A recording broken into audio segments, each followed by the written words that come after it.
Hello everyone. I not long ago woke up and it's 7:29 a.m. and here's the urge to yawn.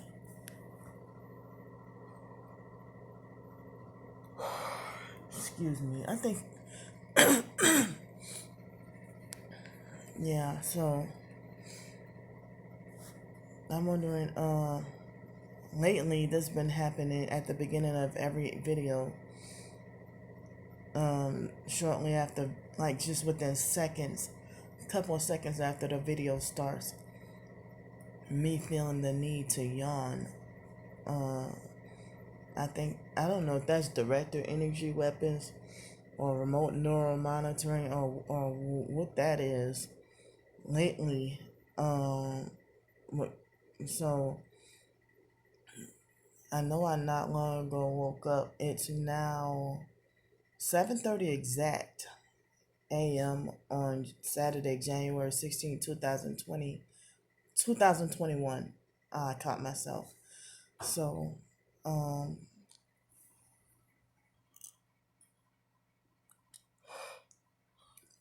if I weren't doing this video right now, I wouldn't be forced to yawn. um, so I sped up the speed of the previous video so I wouldn't have to end up forgetting my thoughts on this video. Um, because I would have had to wait another 50 minutes, so I sped up. Changed from the slow Wi-Fi to the used up sacrifice using some of my data, however you want to pronounce it. So, um, I'm surprised I was able to get any sleep last night, and I don't remember what I dreamed or what I dreamt. Um, so this video I want to talk about how I remember that on my first um video, my first channel. That's not my very first channel, but I call it my first channel because it was my first channel talking about um the narcissistic abuse and targeting and gang stalking experiences, and talking a lot about what the foster family did, certain experiences of what people who I went to school with did and stuff like that. So narcissistic abusers, that they call the in gang stalking perps, that they call the victim crazy, and they think that every that they brainwash everybody to believe. They brainwash their flying monkeys, which is their cult followers, to not believe anything that comes out of my mouth. Whether it be the foster mom, family members, uh, other narcissistic abusers and gang stalking perps in my life, or any whatever chief handlers or main handlers in my life, or people who want to like set themselves up to be considered my handler. But I don't acknowledge y'all as any handler. Y'all just, an oppressor to me. And, Jesus is my Lord and Savior. You're not my handler. You don't have rulership over me. You don't have control over me. You're just a bully.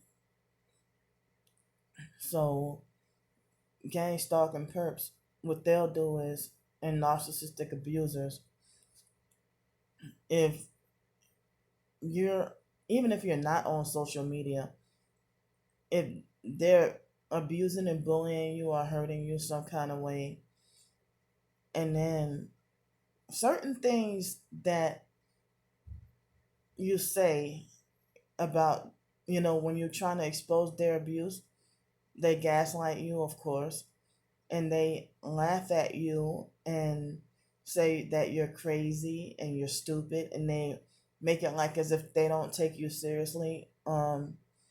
Like the abusers themselves, when you're having an argument or exposing something about them, um they'll, make a mockery and try to make it like as if they're not taking you seriously, and encouraging their cult followers or flying monkeys.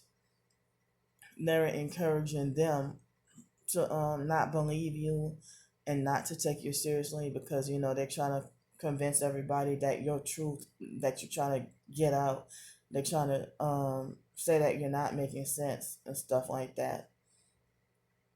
So then uh, they do like a random 360 flip by trying to go from saying that you're incoherent and that you're not making sense, and when you're exposing their dark works, excuse me, their evil deeds, and then they'll go from mocking and laughing at you and trying to convince everybody that you're not making sense and that you just sound like a fool, you just sound crazy. And then they flip from mocking and laughing at you and gaslighting you to getting mad and defending themselves, and then say that you stressed them out. And then they'll blame you, saying that you stressed them out. And like the chief narcissist, the chief narcissistic abuser or handler or whatever in your life, I don't acknowledge you as a handler. I dismiss you as any handler. You don't have rulership over me. You don't have control over me. So after they mock and laugh at you, and you reveal still spitting truth, or I don't like that. I don't want to say spitting truth, because that sounds pretty much worldly and slang like. So I don't want to say spitting truth, but you're revealing some truth. It sounds more proper. And so then they'll get frustrated with you after they go from mocking and laughing at you and trying to discredit you and dismiss you and call you crazy.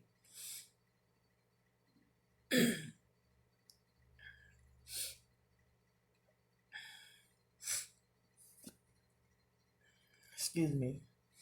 They're trying to call you crazy and mock and laugh at you and discredit you. Excuse me. Yawn again. So after that, I wonder if they remotely, like remote neural monitoring, or causing me direct the energy weapon to make me yawn, in order to as a way to hoping that if I yawn for a split second, it would cause me to forget what I'm trying to say and lose my train of thought. I'm trying to get this out, because no way in hell you're gonna expose the actual truth and everybody give you a thumbs down. It's like they trying to make me out to look like this crazy nut. But then on the other hand, they get frustrated and say that you stress them out, and that they'll blame you for their heart attack, nosebleeds, seizures, um, or whatever other supposed medical illness that happens from them calling themselves being stressed out about you exposing the truth about them being abusive, or if you expose their Masonic or affiliation, or if you expose them being a witch, or expose them as a new ager, or expose all the African statues in their house. I mean, the witchcraft statues in their house and stuff, like the voodoo statues in their house and stuff like that. It's like, how is it certain truth that I tell you freaking you know certain truth that you tell excuse me, you flip from mocking and laughing and say that, oh, you just sound so silly, ha ha ha, and then and you keep talking, and then they get surprised like, what? And that's when they get defensive and go off on you and everything, and you know, and they try to frighten you. But then you have to, or they'll say that if it's a pregnant narcissistic abuser or flying monkey that you have to deal with, they'll say that it was your fault that you stressed them out enough to cause them to have a miscarriage and lose their baby, and then they try to make you feel guilty, and try to make it like you deserve to live with this guilt or shame for the rest of your life, um and stuff like that. Like, for example, when we were like 9 or 10 years old, and the foster mom blamed me for the reason why the foster, like her nephew, which we call the foster cousin Corey, the foster aunt Mickey's son Corey's wife, like Mickey's wife Nikki, Mickey, I'm sorry, Mickey's son I'm sorry, y'all. I just woke up. Mickey's son Corey's wife Nikki.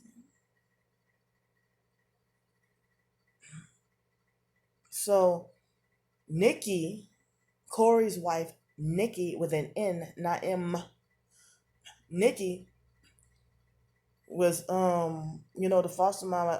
I think she went on a fake IDMR cult convention or somewhere, and we were about 9 or 10 years old, and Nikki was pregnant, I think, with her very, very, very, very, very, very first child. And then, she was abusive and mean towards us. But some kind of way, I was the only one who was, I was like 9 or 10 years old, and I was forced to take and accept the blame that the foster mom said that I stressed Nikki out and caused her to lose her baby, her first baby. But knowing that, shucks, she probably freaking sacrificed that baby, did a witchcraft spell, and knowing that's her first pregnancy, that was her first pregnancy, she probably sacrificed that damn baby, and they just try to freaking cover it up and, scapegoat and blame me. You know, I don't know. I'm not accusing. I'm just speculating, saying probably or possibly. But like, how the hell you blame fault a 9-year-old child and saying, "Oh, you acted so bad, and you stressed them out and all that," you know, and other moments, like also the foster sister April, the foster mom's daughter. Um, we got into like, they were abusive and mean, but you get a certain age and start to fight back, and then they hold this long grudge for years, and now it seems like, they basically, I'm just pretty much history to them. Like, they want to purposely forget who we are anymore. Talking about me and my twin sister or whoever. But it's like, or they'll show favoritism towards her and embrace her, but forget who I am. So I know that the hatred and abuse towards me is just strong. But Kyle, the foster nephew, quite interesting. Last year when I was on Facebook, you know, I saw that he had like, I think as above so below devil horns hand sign. Well, Kyle's grandpa, which is April's father, April's dad, Joseph Zigaboo Modelist, the drummer in the music group The Funky Meters.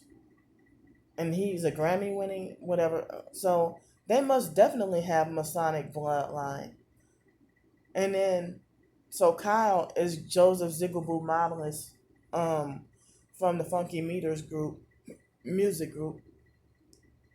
Um, I saw pictures of Kyle throwing up, Baphomet, as above, so below Baphomet hand signs. I think if not that, then at just at least one, Baphomet devil horns hand sign. And I'm like, what? So there are people who are not even famous who, use these whatever hand signs. There are people in my everyday life who use those hand signs, whether it be the 666, like they'll use this hand sign, or they'll, I'm sorry, use this hand sign. And a lot of celebrities do that. I'm just showing for example.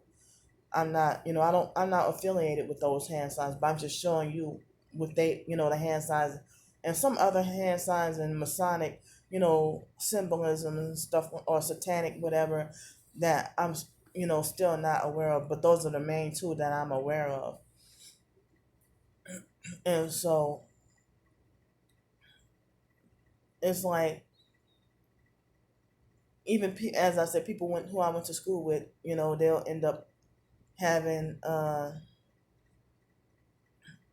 like, I see pictures of them in like their picture being proud in a Masonic lodge and stuff like that. I'm like, this is who I this is one of my classmates.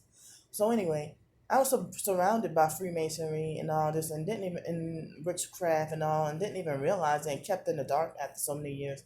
But anyway, I got into an argument with that same Kyle when he was a kid, and I was almost an adult, and we had an argument. I don't remember what it was, and of course, they defended him against me because that their genetic family. But guess what? I don't have any genetic family to defend me against people with my oppression and abuse. My family just sit there and let me, like, leave me to be abused by strangers and defend the strangers and say that I deserve it. And I'm like, well, I don't know anyone else who gets treated like this. So anyway, and so I got into an all-out fist fight with April. I mean, I was 17 going on 18, and it was after I graduated from high school. And ooh, this video made me feel like I should have gotten on my it made me feel like I should have got on my laptop, but it's so early and my phone is just right here. So we got into an all-out fist fight, and I didn't aim at um trying to punch April in the mouth. But shucks, they can do it to us for so many years. But when I finally fought back, and April got mad, and said, and I remember she was like, "Yeah, and she done bust my goddamn lip." And so about a week or so later, after we got back from Virginia, and then the foster mom yelling at me and blaming me, saying that I stressed April out and caused her to have a heart attack and stuff like that. And when I confronted her about it, April was like, "No, it wasn't you." Like, and when she's like, "Oh no, it wasn't you," like you could tell she was lying, fake nice and lying about it. So like, she was only 31 years old, and they try to say that I stressed her out to cause her a heart attack and nearly die. And so then the foster mom, you know, when I tried to run away at 15, it was the first time I heard the foster mom say I stressed her out and caused her to have nosebleeds.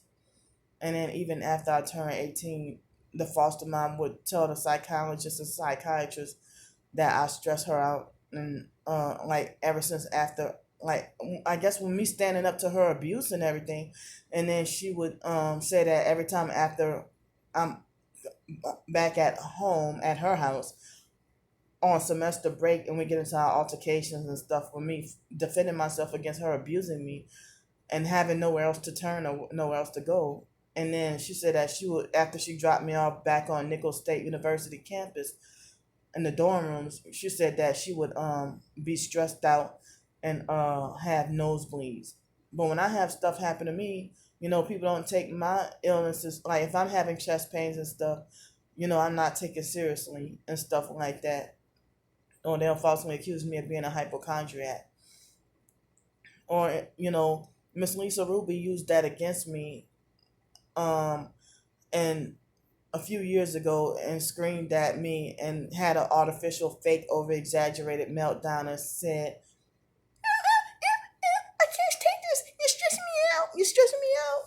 Saying, oh, I can't take this, you're stressing me out.